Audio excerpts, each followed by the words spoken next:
Good morning, দিন গল্প চ্যানেলে আপনাদের স্বাগত। এখন আমি আছি ভুবনেশ্বরে, টেম্পল অফ সিটি। তো আজকে আমরা টোটাল ভুবনেশ্বর এক্সপ্লোর করব। তো আপনাদেরকে রিকোয়েস্ট করব যে এই ভিডিওর সঙ্গে আপনারা থাকুন। এই ভিডিওতে যে ভুবনেশ্বরের যে দর্শনীয় যে স্থানগুলো আছে সেগুলো আমরা দর্শন করব, আর তার সঙ্গে সঙ্গে কিভাবে আপনারা যাবেন, কত টাকাই বা খরচা পড়বে, এবং ওই জায়গাগুলির ওপেনিং টাইম এবং ক্লোজিং টাইম, তাছাড়াও কিভাবে আপনি ট্যুরটা শুরু করতে পারেন, প্রথমে কোনটি দেখবেন, লাস্টে কোনটি দেখবেন, তার ডিটেলস থাকবে এই ভিডিওতে। তো থাকুন আমার সঙ্গে। আর আজকে হচ্ছে 20 তারিখ ডিসেম্বর মাসের 2025। তো চলুন ভিডিওর সঙ্গে থাকুন। আমরা হোটেল থেকে বেরিয়ে গেলাম। তো আমাদের যে হোটেল সেখান থেকে ধৌলি শান্তি স্তূপের ডিস্টেন্স হচ্ছে নিয়ার অ্যাবাউট 16 কিলোমিটার। তো এই 16 কিলোমিটার রাস্তা আমাদের হোটেল থেকে সব থেকে দূরে পড়ছে। তো আমরা সবার প্রথমে যে দূরের জায়গাটি সেটি আমরা কভার করব, তারপর বাকি যে জায়গাগুলো সেগুলো কিন্তু আমাদের হোটেলের কাছাকাছি। আর সকালবেলায় গেলে আরও ভালো লাগবে দেখতে। তাহলে চলুন আমাদের সঙ্গে থাকুন। ভুবনেশ্বর থেকে যে পুরী যাওয়ার যে রোড, সেই রোড থেকে ডান দিকে আপনার ধৌলি যাওয়ার রোডটা পড়বে। তো মেন রোড থেকে ডান দিকে 3 কিলোমিটার গেলেই আমরা যে ধৌলি শান্তি স্তূপ সেখানে আমরা পৌঁছে যাব। তো আমরা ওই ধৌলি রাস্তাটা আমরা নিয়েছি। তো এখান থেকে আর বেশি দেরি নেই, 2.5 কিলোমিটার রাস্তা আছে। আমরা এবারে এই ধৌলি যে পাহাড় আছে যার উপরে শান্তি স্তূপটি আছে সেখানে আমরা উঠছি। আর এখানে পার্কিংয়ের জন্য যে ব্যবস্থা আছে সেটা এই পাহাড়ে ওঠার ঠিক আগেই গাড়ির জন্য 40 টাকা করে ওনারা পার্কিংয়ের জন্য নেই, সেটা আগেই নিয়ে নিলেন ওনারা। তো আমি জানি না এবারে উপরে উঠে পার্কিংয়ের জন্য ওনারা আবার কোনো পার্কিং চার্জ নেয় কিনা। তবে এনারা যেটা বললেন যে উপরে আর দেওয়ার দরকার নেই, রসিদ দিয়েছে বলে এটা আপনারা দেখাবেন, তাহলে উপরে আর কোনো পার্কিং চার্জ দিতে হবে না। আমরা আমাদের গাড়িটি পার্কিং করে দিয়েছি নিচে, এবারে আমরা উপরে উঠব। এই শান্তি স্তূপের নিচে পার্কিং আমরা করে দিয়েছি গাড়ি। এবারে আমরা ধীরে ধীরে হেঁটে হেঁটে উপরে উঠছি। তো চলুন।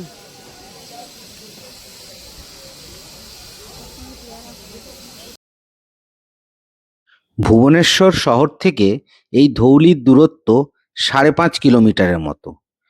যারা পুরী থেকে কন্ট্রাক্ট ট্যুরে আসবেন তাদের কিন্তু এই ধৌলিটি অন্তর্গত আছে। আর ভুবনেশ্বর থেকে যারা নিজ উদ্যোগে ধৌলি যেতে আগ্রহী তারা ওটিডিসির বাসে বা বেসরকারি বাসে অনায়াসেই ধৌলি দেখে ঘন্টা 3 মধ্যেই আবার ভুবনেশ্বরে ফিরে আসতে পারবেন। আমরা যে বুদ্ধের যে ধৌলি শান্তি স্তূপ আছে সেখানে চলে এসেছি। তো এখানে কোনো এন্ট্রি টিকিট লাগে না, আর এর 4 সাইডটা প্রদক্ষিণ করার সুন্দর জায়গা আছে।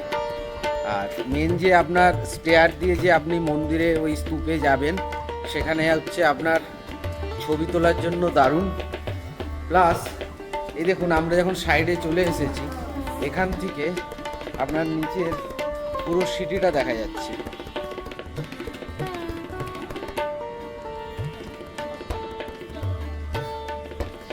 ওই স্তূপার চার সাইডেই রাস্তা করা আছে, সেই রাস্তাতে করে আপনারা ঘুরতে পারবেন এবং দেখে নিতে পারবেন।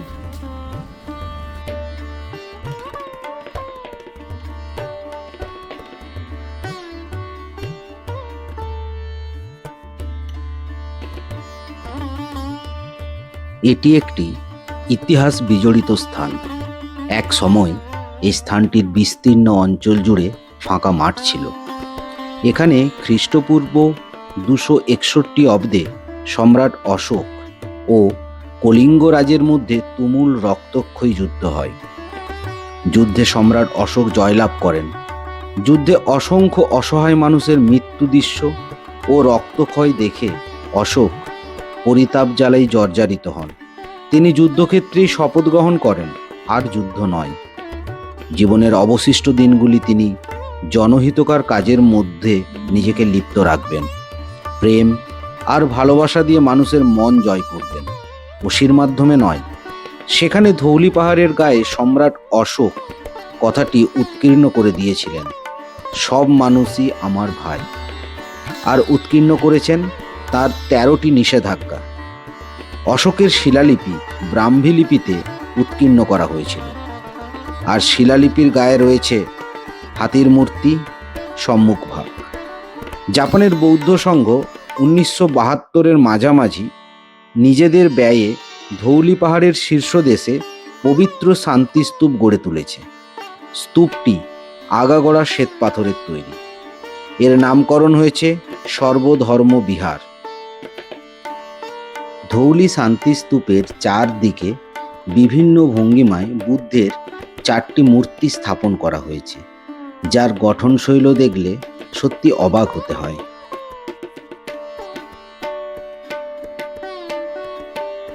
ভুবনেশ্বরে যে সিটি ট্যুর করানো হয় ওটিডিসির বাসের মাধ্যমে, যদি আপনারা সেই বাসে না আসেন তাহলে কিন্তু আপনারা অটো অথবা গাড়ি ভাড়া করে কিন্তু আপনি ভুবনেশ্বরের যে কোনো প্রান্ত থেকে এখানে আসতে পারেন।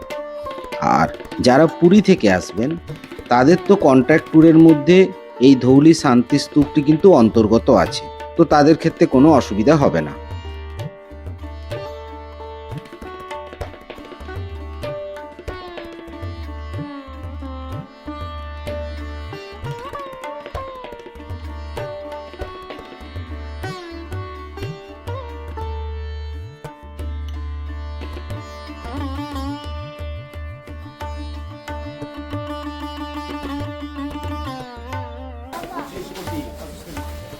কত 18?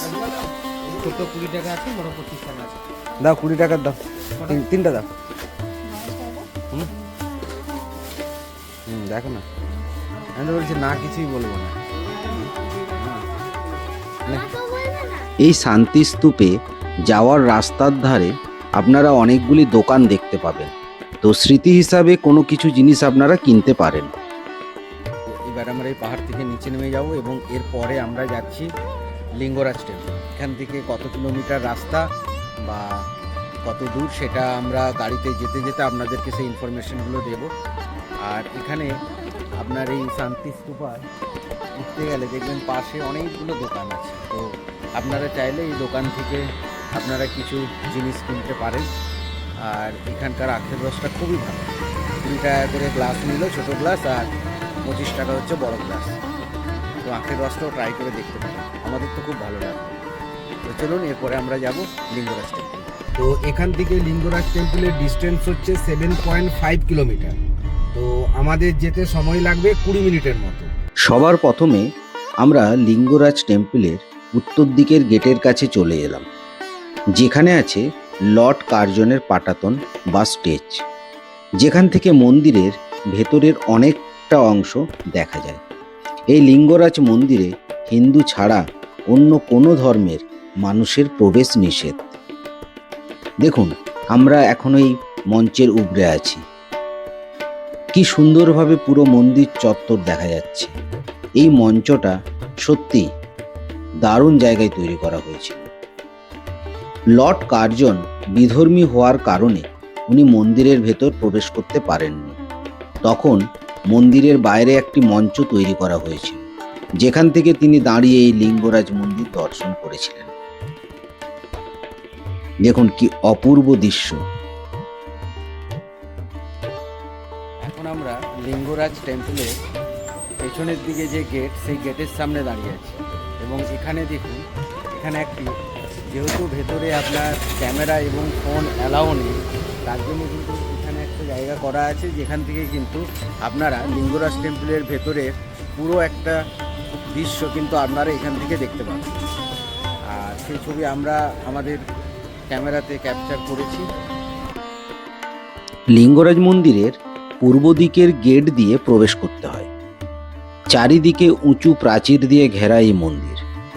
লিঙ্গরাজ মন্দিরের উত্তর ও দক্ষিণ দিকে আরও দুটি দ্বার আছে, তবে শুধুমাত্রই পূর্ব দিকের গেট দিয়ে ভক্তরা মন্দিরে প্রবেশ করতে পারে। আমরা এখন উত্তর দিকের গেট থেকে মেন যে পূর্ব দিকের গেট, তার দিকে কিন্তু আমরা এগোচ্ছি। তো চলুন। এই টেম্পলের বিভিন্ন জায়গায় আপনার গাড়ি পার্কিংয়ের ব্যবস্থা আছে, তো সেখান থেকে আপনারা গাড়ি পার্কিং করে নিতে পারবেন। তো আমরা একটু বাইরের দিকে পার্কিং করেছি, তার কারণ যাতে আমাদের বেরোতে সুবিধা হয়। আর পার্কিংয়ের জন্য এখানে 50 টাকা করে পার গাড়ি নেওয়া হয়। তো চলুন এবারে আমরা ভেতরে ঢুকবো। তো ভেতরের তো আপনাদের ছবি দেখাতে পারবো না, তার কারণ ভেতরে ক্যামেরা ফোন অ্যালাউ নেই। বাইরেটা আপনারা একটু দেখে নিন। আমরা এখন এই মন্দিরের পূর্ব দিকের গেটের সামনেই দাঁড়িয়ে আছি। এই মন্দির খোলা থাকে সকাল 6টা থেকে রাত্রি 9টা পর্যন্ত। দুপুর 12টা থেকে 3টা 30 পর্যন্ত এই মন্দির বন্ধ থাকে স্নান ও ভোগ নিবেদনের জন্য। দুপুর 3টা 30-এ ভোগ নিবেদনের পরে ওই প্রসাদ ভক্তদের জন্য বিতরণ করা হয়। আর সন্ধ্যা আরতি হয় 6টা থেকে 7টা পর্যন্ত। আর ওই সামনে যে আপনারা লাইনটা দেখছেন, ওখানেই আপনারা আপনাদের মোবাইল, জুতো, ব্যাগ রেখে ভেতরে প্রবেশ করতে পারবেন। লিঙ্গরাজ মন্দিরটি পরিকল্পনা করেছিলেন রাজা যযাতি কিশোরী, কিন্তু পরিকল্পনা অনুযায়ী 1050 সালে মন্দির নির্মাণের আয়োজন সম্পূর্ণ করার পরই তার আকস্মিক মৃত্যু ঘটে। তাঁরই পরিকল্পনার বাস্তব রূপদান করেন রাজা ললাট কিশোরী। মন্দিরের স্থাপত্য ও ভাস্কর্য শিল্প বাস্তবিকই অতুলনীয়। এই আমরা লিঙ্গরাজ টেম্পল দর্শন, মহাদেবের দর্শন করে আমরা বেরোলাম। তো এবারে এখান থেকে যেটা যাব সেটা হচ্ছে, এখানে সামনেই 5 মিনিট ওয়াকিং ডিস্টেন্সে আছে মুক্তেশ্বর টেম্পল এবং রাজারানী টেম্পল। তো সেখানে এবারে আমরা যাব। আজকে খুব ভালোভাবেই কিন্তু আমরা দর্শন করতে পারলাম। মহাদেবের যে বেদি আছে সেখানে বসে থেকে মাথা ঠেকিয়ে খুব ভালোভাবে দর্শন করেছি। তো চলুন এবারে আমরা এখান থেকে যাই মুক্তেশ্বর এবং রাজারানী টেম্পল। চলুন। এই দেখুন, এই যে লিঙ্গরাজ টেম্পল, এই লিঙ্গরাজ টেম্পল থেকেই আপনার এখান থেকে যে বিন্দুসাগর আছে, সেই বিন্দুসাগরের উদ্দেশ্যে আমরা এখন যাচ্ছি। এবং বিন্দুসাগরের পাশ দিয়ে যে রাস্তাটা বেরিয়ে গেছে,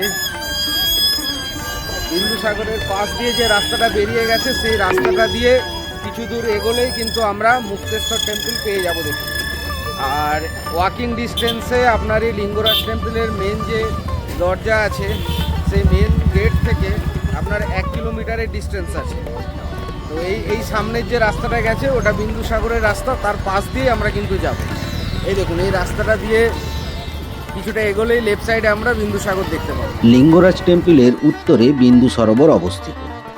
পুরাণ মতে এই স্থানটি দেবী পার্বতীর খুবই প্রিয় ছিল।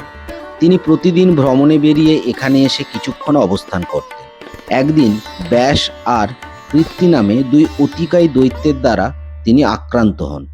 তারা পার্বতীকে বিয়ে করার জন্য জেদ ধরে। দেবী সম্মত হন, কিন্তু এক শর্তে তিনি তাদের বিয়ে করবেন। তাকে কাঁধে করে সসম্মানে তাদের ডেরায় নিয়ে যেতে হবে। উল্লাসিত হয়ে দৈত্যদ্বয় দেবীকে কাঁধে তুলে নিল। দেবীর দেহভারে দলিতপিষ্ট হয়ে দৈত্যদ্বয় পঞ্চত্ব প্রাপ্ত হয়। দেবীর দীর্ঘ পরিশ্রমে ক্লান্ত, অবসন্ন ও পিপাসার্ত হন। পার্বতীর ইচ্ছায় দেবাদিদেব সেখানে উপস্থিত হন। দেবাদিদেবের নির্দেশে যাবতীয় সমুদ্র, নদ, নদী ও সরোবরের বিন্দু বিন্দু করে জল নিয়ে এই সরোবরটি তৈরি করা হয়। সাগরের মাঝে আপনি একটি মন্দির দেখতে পাবেন। দেখুন, আর এখানে সন্ধ্যাবেলায় লাইট অ্যান্ড সাউন্ড শোয়ের ব্যবস্থা আছে, সামনে আপনারা দেখতে পাবেন। আর এটা খুব একটা বেশি দূর নয়, লিঙ্গরাজ টেম্পল আপনারা দেখার পর তার সাইডেই আপনার ওই বিন্দুসাগর পড়বে। আর এখানে কিন্তু দেখবেন যে এই সাগরের পাশে বিভিন্ন প্রকার তর্পণ বা শ্রাদ্ধের জন্য কিন্তু অনেকে এখানে আসেন এবং পুজো দেন। সরোবরটির বর্তমান আয়তন দৈর্ঘ্যে প্রায় 1450 ফুট ও প্রস্থে 1500 ফুট আর গভীরতা প্রায় 14 থেকে 15 ফুট। এখন আমরা এসেছি অনন্ত বাসুদেব টেম্পল। এই মন্দিরটি বিন্দু সরোবরের ঠিক অপোজিটে অবস্থিত। বাইরে এখানে জুতো স্ট্যান্ড আছে, সেখানে আপনারা জুতো স্ট্যান্ডে জুতো রেখে আপনারা মন্দিরের ভেতরে প্রবেশ করতে পারবেন।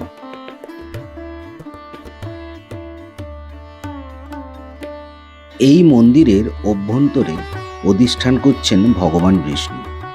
ভুবনেশ্বরের সব মন্দিরেরই গর্ভগৃহে ক্যামেরা কিন্তু অ্যালাও নেই। বিন্দুসাগরের ঠিক রাইট সাইডে আছে অনন্ত বাসুদেব মন্দির। তো এখন আমরা এই অনন্ত বাসুদেব মন্দির দেখতে এলাম। আর এমনিতেই ভুবনেশ্বরকে বলা হয় সিটি অফ টেম্পল, অর্থাৎ এই শহরে প্রচুর টেম্পল আছে, যে টেম্পলগুলো আপনারা কিন্তু ঘুরে দেখতে পাবেন। এবং সমস্ত টেম্পল যদি দেখতে চান আপনাদের কিন্তু অনেকটা সময় দিতে হবে। তো দেখুন, এটা হচ্ছে অনন্ত বাসুদেব টেম্পল। চলুন আমরা দর্শন সেরে নিয়ে দিয়ে বেরিয়ে যাব। মন্দির গাত্রের শিলালিপি অনুযায়ী অনুমান করা হয় ভবদেব ভট্ট মন্দিরটির প্রতিষ্ঠাতা। আর এও জানা যায় 1278 সালে 61 ফুট উঁচু মন্দিরটি নির্মাণ করেন ভীমদেবের কন্যা চন্দ্রা দেবী। কোনো বিশেষজ্ঞের মতে ভবদেব ভট্ট এর নির্মাতা নন, প্রায় ধ্বংসপ্রাপ্ত মন্দিরটির সংস্কার করেন তিনি।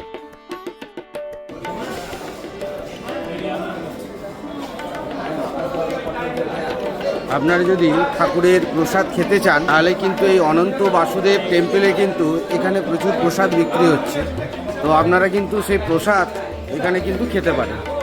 দেখুন, এখানে প্রচুর পরিমাণে কিন্তু প্রসাদ বিক্রি হচ্ছে। এবং এখানে দেখুন বসে খাওয়ারও কিন্তু ব্যবস্থা আছে। আপনারা চাইলে এখান থেকে প্রসাদ কিনে কিন্তু এখান থেকে প্রসাদ খেতে পারেন। তো দেখুন,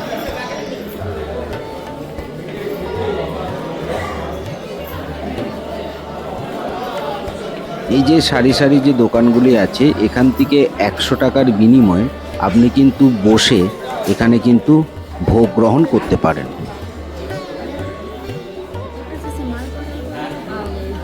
না, এখানে তুমি প্রসাদ পুরো বসে প্রসাদ খেতে পারো। যদি বসে প্রসাদ খেতে চাও তো খেতে পারো।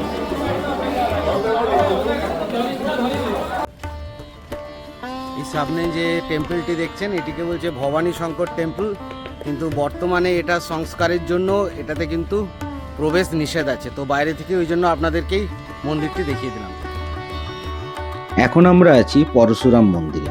অনুমান করা হয় মন্দিরটি 650 থেকে 700 সালের মধ্যে কোনো এক সময় নির্মিত। এর উচ্চতা প্রায় 40 ফুট। মন্দিরে অবস্থান করছেন দেবতা কার্তিক, আর এতে বিশেষভাবে স্থান পেয়েছে 12 জন দেবদেবীর মূর্তি। তবে এছাড়া আরও কয়েকজন দেবদেবীকেও এখানে স্থান দেওয়া হয়েছে। আর হাতি ঘোড়ার মূর্তিগুলি মন্দিরটির শোভা অনেকাংশে বৃদ্ধি করেছে। আমরা মুক্তেশ্বর টেম্পলে চলে এলাম। তো এই টেম্পলে পাশেই যে টেম্পলটি আমরা দেখছেন এটা একটা টেম্পল। তো এবারে এরই গ্রাউন্ড দিয়ে আমরা যাচ্ছি, সামনেই হচ্ছে মুক্তেশ্বর টেম্পল। তো চলুন। মুক্তেশ্বর টেম্পল ও সিদ্ধেশ্বর টেম্পল পাশাপাশি অবস্থান করছে। মুক্তেশ্বর টেম্পলটি নির্মিত হয় 9 শতকের শেষের দিকে। এর উচ্চতা প্রায় 30 ফুট। বেলে পাথরের গায়ে নকশা উৎকীর্ণ করে গড়ে তোলা হয়েছে।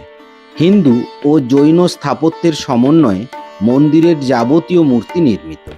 এর গায়ে শোভা পাচ্ছে নবগ্রহ, সপ্তমাতৃকা ও অন্যান্য দেবদেবী। ময়ূর, ইঁদুর ও লতাপাতার চিত্রে মন্দিরটি সর্বাঙ্গ সুন্দর করে গড়ে তোলা হয়েছে। মন্দির অভ্যন্তরে অবস্থান করছেন শিব মূর্তি। আমার পেছনে দেখুন, এই পেছনে যে টেম্পলটি আছে এটিকেই বলছে মুক্তেশ্বর টেম্পল। আর এই টেম্পলেরই আপনাকে দেখাচ্ছি, ওই দূরে দেখুন ওখানে আরেকটি টেম্পল আছে, সেটিকে বলছে সিদ্ধেশ্বরী টেম্পল।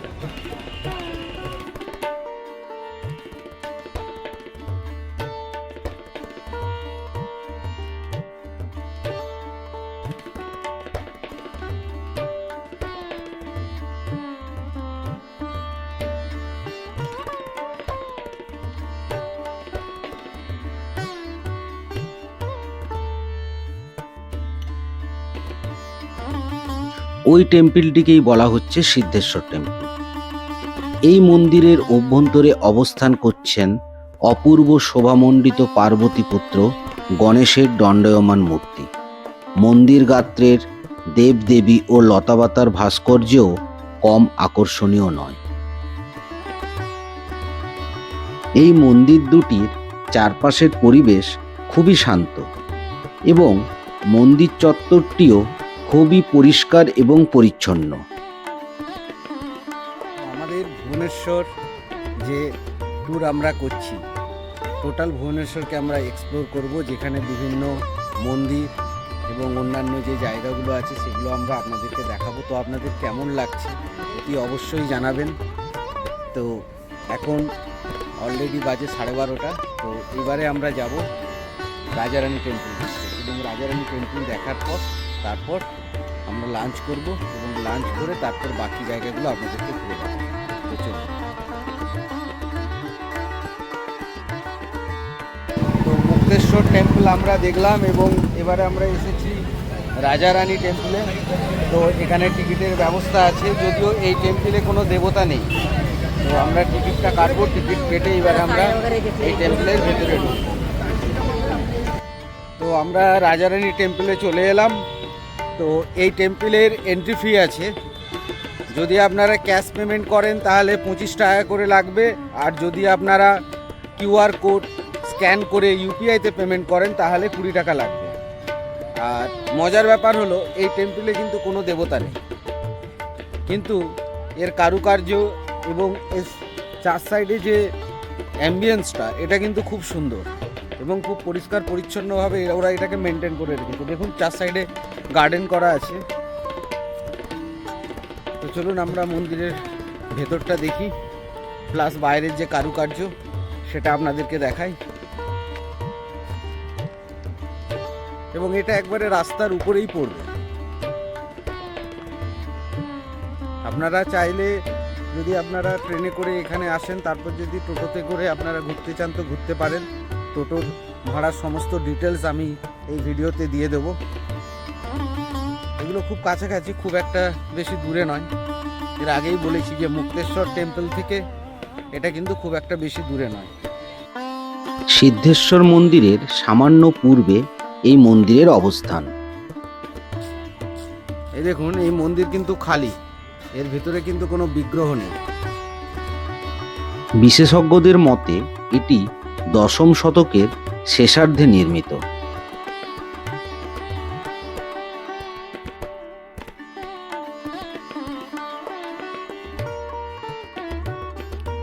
লাল বেলে পাথরে নির্মিত ও মনোমুগ্ধকর কারুকার্যমণ্ডিত মন্দিরটির মূল বিগ্রহটি আজ অনুপস্থিত। মন্দিরের উৎকীর্ণ রয়েছে অষ্টদিকপাল দেবদেবী, অনন্য সুন্দর নারী মূর্তি, মিথুন মূর্তি আর লতাপাতা প্রভৃতি।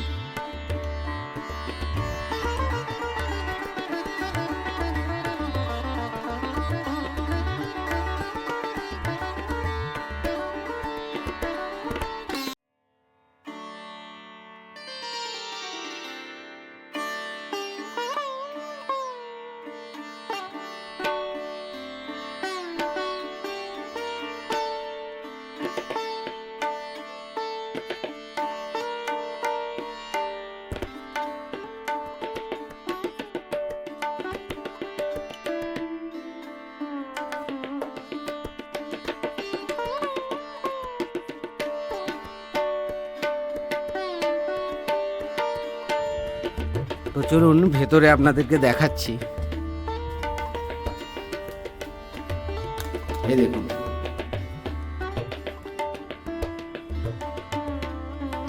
এই মন্দিরের ভেতরে কিন্তু কোনো বিগ্রহ নেই।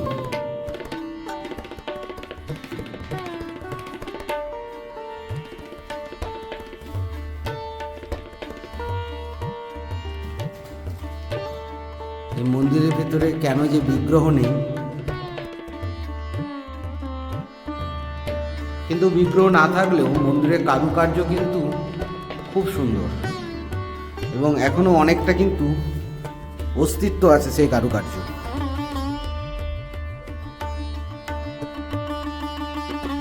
এবার আমরা এখান থেকে বেরিয়ে যাব এবং কাছাকাছি কোনো হোটেলে লাঞ্চ করে উদয়গিরি এবং খণ্ডগিরি কেভ দেখতে যাব। পনির দিয়েছে, ভাত দিয়েছে, এটা একটা ডালের তরকারি, ওটা দই বেগুন।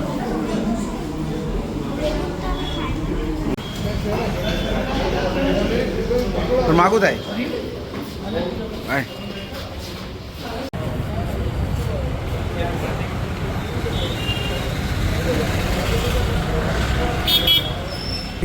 রাজারানী যে টেম্পল আছে সেই টেম্পলের সামনেই মা ভগবতী ভোজনালয়, এটা পিওর ভেজ একটা হোটেল।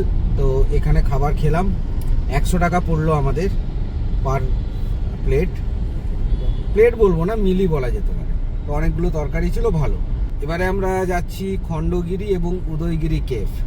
তো এখান থেকে ডিস্টেন্স হচ্ছে আপনার 8.8 কিলোমিটার, আর আমাদের যেতে সময় লাগবে প্রায় 25 থেকে 30 মিনিট। তো চলুন এবারে আমরা সেই বিখ্যাত উদয়গিরি এবং খণ্ডগিরি যে কেভ আছে সেখানে যাব এবং সেখানকার ডিটেলস আপনাদেরকে জানাবো। এখানকার পার্কিং এরিয়াটি যথেষ্ট বড়। আমরা গাড়ি পার্কিংয়ে রেখে দিয়ে এবারে উদয়গিরি আর খণ্ডগিরি কেভ দেখতে যাচ্ছি। তো এখন ঘড়িতে 3টে বাজে, তো দেখা যাক কত তাড়াতাড়ি এটা শেষ করতে পারি। চলুন। উদয়গিরি ও খণ্ডগিরিতে কিন্তু এন্ট্রি টিকিট আছে। আপনারা 25 টাকা এন্ট্রি ফি দিয়ে উদয়গিরি এবং খণ্ডগিরি দুটোতেই কিন্তু আপনারা প্রবেশ করতে পারবেন। ভুবনেশ্বর শহর থেকে প্রায় 7.5 কিমি দূরে আর পুরী থেকে 67 কিমি দূরে অবস্থিত অনুচ্চ দুটি পাহাড় পাশাপাশি অবস্থান করছে। খণ্ডগিরির উচ্চতা প্রায় 124 ফুট আর উদয়গিরির উচ্চতা প্রায় 114 ফুট। এখন আমরা উদয়গিরিতে আছি। উদয়গিরির কেভগুলো দেখা হয়ে গেলে এরপরে আমরা খণ্ডগিরিতে যাব। এখন যে গুহাটি দেখছেন এটি দোতলা বিশিষ্ট এবং এটিকেই বলছে রানী গুহা। উপরতলায় রয়েছে প্রায় 65 ফুট লম্বা একটি বারান্দা, 9টি থাক তৈরি করে ছাদ দেওয়া হয়েছে। আর এখানে দেখুন নিচতলাতে ছোট ছোট বিভিন্ন কক্ষ বানানো আছে।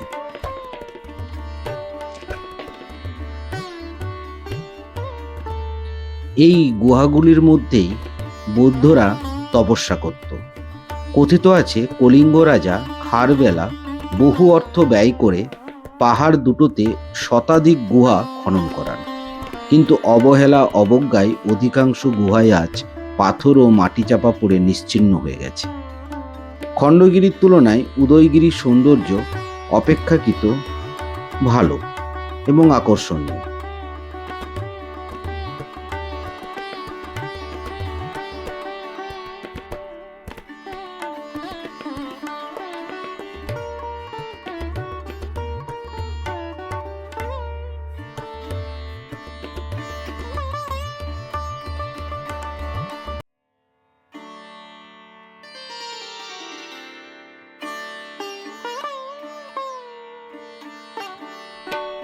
পাহাড়ের গায়ে এখানে ওখানে হাতি, নারী ও লতাপাতা খোদাই করা রয়েছে, যা বাস্তবিকই দৃষ্টিনন্দন। পাহাড়ের গা বেয়ে পাথরের ধাপ কেটে সিঁড়ি তৈরি করা আছে উদয়গিরির স্বর্গপুরী গুহা পর্যন্ত।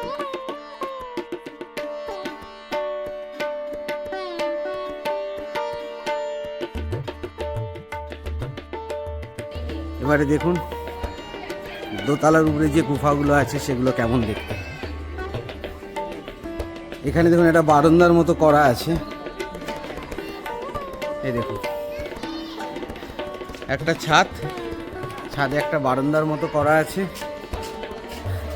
এখানটায় কিন্তু মাথা লাগবে না, বারান্দার মতো যেটা করা আছে সেখানটা মাথা লাগবে না, কিন্তু তারপরে এই যে জায়গাগুলোই হচ্ছে আপনার গুহা। দেখুন আমি কিন্তু গুহার ভেতরে ঢুকে আছি, এটা উপরে উঠলেই কিন্তু মাথা লেগে যাবে, মাথা সামলে। এর ভেতরেই কিন্তু ওনারা ধ্যান করতেন, সাধনা করতেন বসে বসে। হ্যাঁ,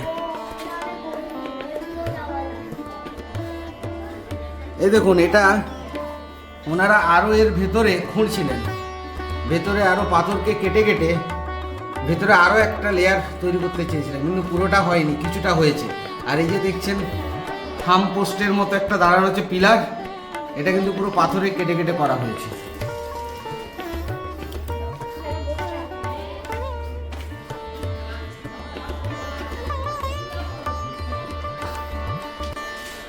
আর এই যে দেখছেন একটা নালা করা আছে, এই নালাটা দেখুন শেষ পর্যন্ত গেছে, অর্থাৎ যখন পাহাড়ের উপরে যখন জল পড়তো সেই জল যাতে এই ড্রেনের মাধ্যমে বাইরে বেরিয়ে যায় তার জন্য এই নালাটা কিন্তু করা হয়েছে।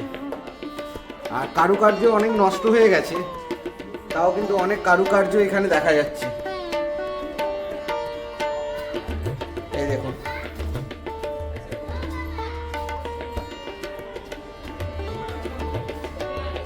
চলুন যাওয়া যাক।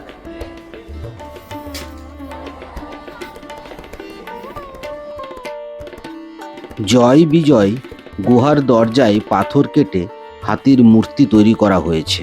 এখন আমি উদয়গিরির একেবারে যে উপর, সেই উপরে দাঁড়িয়ে আছি। দেখুন কি বিশাল এরিয়া এবং কত প্রচুর লোক দেখুন এখানে এসেছে দেখতে।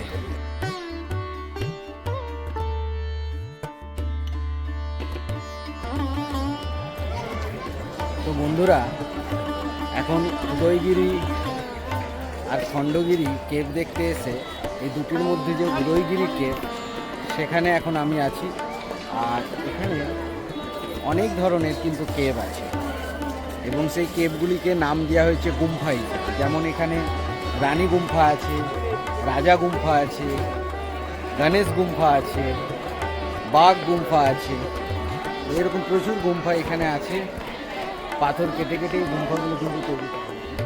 খ্রিস্টপূর্ব 157 সালে পাহাড়ের গায়ে উৎকীর্ণ কলিঙ্গাধিপতি খারবেলার শিলালিপিও রয়েছে, যা গবেষকদের কাছে অমূল্য সম্পদ হিসাবে বিবেচিত হয়।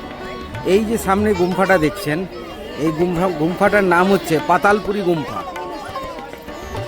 এরকম প্রচুর গুম্ফা এখানে আছে এবং বিভিন্ন গুম্ফার কিন্তু নামও বিভিন্ন আছে।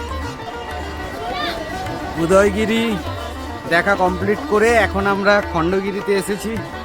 এখানে অনেকগুলো স্টেয়ার কিন্তু ভেঙে উপরে উঠতে হবে। উদয়গিরির পাশেই একেবারে যমজ ভাইয়ের মতো অবস্থান করছে খণ্ডগিরি। এখানে নবমুনি, অনন্ত, তত্ত্ব, ত্রিশূল, জড়াসন নামে বেশ কয়েকটি গুহা রয়েছে। জৈন মন্দিরগুলিতে 24 জন জৈন তীর্থঙ্করের মূর্তি, যাদের গঠনশৈলী বাস্তবিকই অসাধারণ। মূর্তি ছাড়াও গুহাগুলির বাইরে ও ভেতরে নাগ নাগিনী, পুরুষ ও নারীর মূর্তি, ফুল, লতাপাতার নকশা উৎকীর্ণ থাকায় গুহাগুলির শোভা বৃদ্ধি পেয়েছে। এখানে কেভের সিরিয়াল নাম্বার দেওয়া আছে, যেমন এটা কেভ নাম্বার 5, এই সাইডে যেগুলো দেখছেন 6, 7, 8, 9, ওইভাবে সিরিয়ালি কেভ আছে। এই দেখুন এটা হচ্ছে কেভ নাম্বার 4।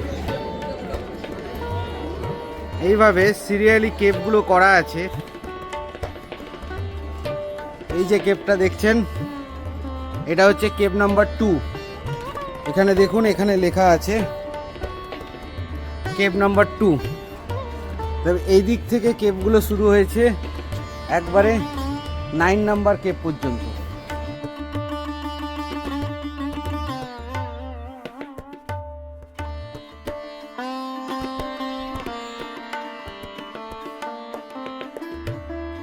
দেখুন এই কেভে, এই যে কেভগুলোর ভেতরে কিন্তু যে খোদাই করা যে ডিজাইনগুলো করা হয়েছে সেটা অনেকাংশ ভালো আছে, তার জন্য এগুলোকে সংরক্ষণের জন্য ঘিরে দেওয়া হয়েছে।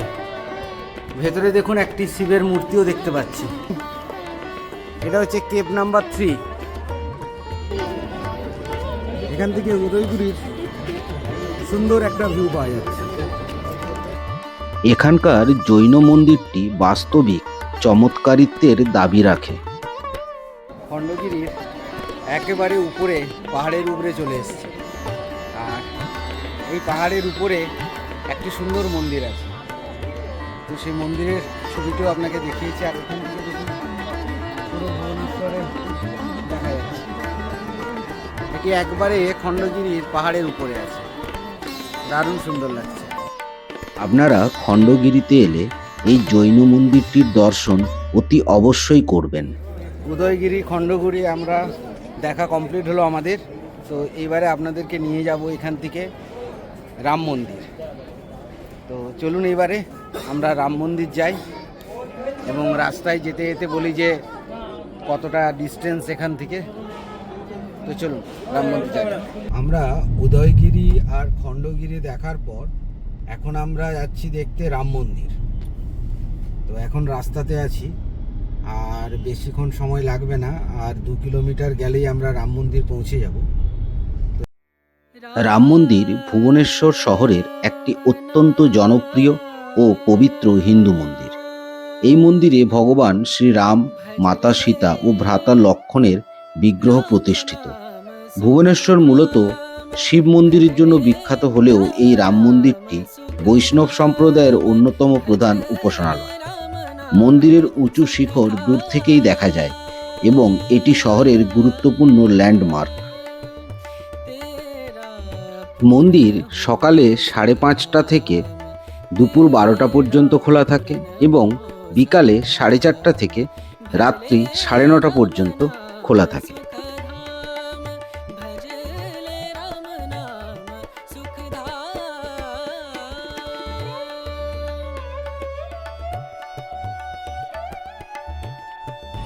রাম মন্দিরে এসেছি, এটা একবারে রাস্তার উপরে একটি মন্দির, এবং এর গঠনশৈল কিন্তু খুব সুন্দর। তো আপনারাও যদি ভুবনেশ্বর ঘুরতে আসেন তাহলে অতি অবশ্যই আপনাদের আইটিনারিতে এই রাম মন্দিরটিও রাখবেন। তো আমরা এই রাম মন্দির দেখলাম। তো রাম মন্দির দেখার পর এখন অলরেডি 5:21 বাজে। তো আমরা এবারে আমাদের লাস্ট যে আজকের আইটিনারিতে আছে ইসকন টেম্পল, সেই ইসকন টেম্পল দেখব, এবং যদি আরতি হয় তাহলে আরতি দেখার যদি সুযোগ পাওয়া যায় তাহলে আরতিটাও দেখব, এবং তারপর আমরা আমাদের হোটেলে রিটার্ন করব। আজকের আমাদের লাস্ট যে গন্তব্য সেই ইসকন টেম্পলে আমরা চলে এসেছি। ইসকন হলো হিন্দু ধর্মের মধ্যেকার বৈষ্ণব সম্প্রদায়ের আধ্যাত্মিক কেন্দ্র, যা ভগবান শ্রীকৃষ্ণ ও লর্ড বলরামের প্রতি ভক্তি ও ভজন প্রদর্শন করে। এখানে কোনো এন্ট্রি ফি নেই, আপনারা এখানে জুতো স্ট্যান্ড আছে, জুতো স্ট্যান্ডে জুতো রেখে আপনারা কিন্তু ভেতরে ঢুকতে পারবেন। তো চলুন ভেতরে যাওয়া যাক। এই মন্দিরটি আইআরসি ভিলেজ নয়াপল্লী এলাকায় NH-16 রাস্তায় ভুবনেশ্বরে অবস্থিত। শহর থেকে খুব সহজেই এখানে পৌঁছানো যায়। প্রতিদিন সাধারণত মন্দিরে দর্শন এবং ভক্তির কার্যক্রম থাকে। সকাল 4টা থেকে দুপুর 12:45 পর্যন্ত এবং বিকাল 4:15 থেকে রাত্রি 8:30 পর্যন্ত খোলা থাকে। মঙ্গল আরতি হয় ভোর 4:15-তে ও মন্ত্রধ্যান হয় ভোর 5:15-তে। প্রতিদিন কীর্তন ও ভোজন হয়।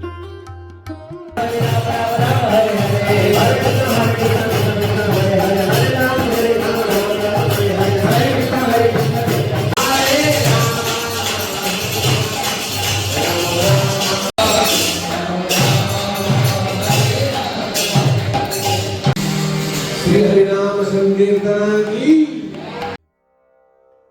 এই মন্দিরের মধ্যেই আপনি বিভিন্ন বইয়ের দোকান পাবেন, যেখানে ধর্মের বই, বিষ্ণুর বই, গীতা, এছাড়াও বৈষ্ণব সম্প্রদায়ে ব্যবহৃত পুজোর যে সমস্ত সামগ্রী সেগুলো আপনারা কিনতে পারবেন। আর এই মন্দিরেরই নিচে তলাতে আপনার প্রসাদের একটি দোকান আছে, যেখান থেকে আপনার প্রসাদ কিনে আপনারা কিন্তু বাড়ি নিয়ে যেতে পারবেন। বিভিন্ন ধরনের মিষ্টান্ন প্রসাদের সাথে সাথে বিভিন্ন ওয়েস্টার্ন ফুডও কিন্তু এখানে পাওয়া যায়, কিন্তু সব খাবারই সম্পূর্ণ নিরামিষ।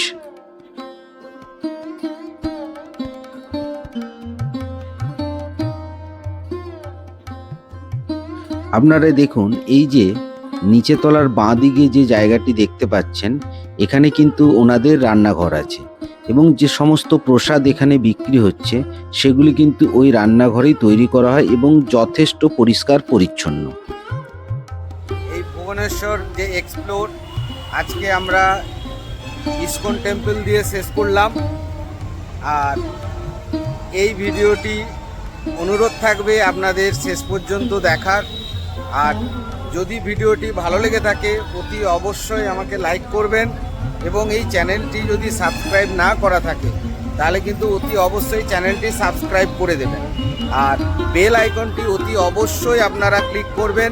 এর ফলে কি হবে, যখনই নতুন কোনো ভিডিও আমি দেব সবার প্রথম তার নোটিফিকেশন আপনারা পেয়ে যাবেন। আর কি দেখতে চান তার ডিটেলস, যদি কিছু ইনফরমেশন নিতে চান তো অতি অবশ্যই আমাকে কমেন্ট করবেন। তো আমরা নন্দনকাননটা আজকে আমরা করলাম না, তার কারণ আজকে আর সময় হয়ে ওঠেনি। তো আগামীকাল কিন্তু আমরা সকালবেলায় নন্দনকাননটাও কিন্তু করব, তার ডিটেলস ভিডিও থাকবে আমার এই চ্যানেলে। তো আজকের জন্য শুভরাত্রি, ভালো থাকবেন, সুস্থ থাকবেন।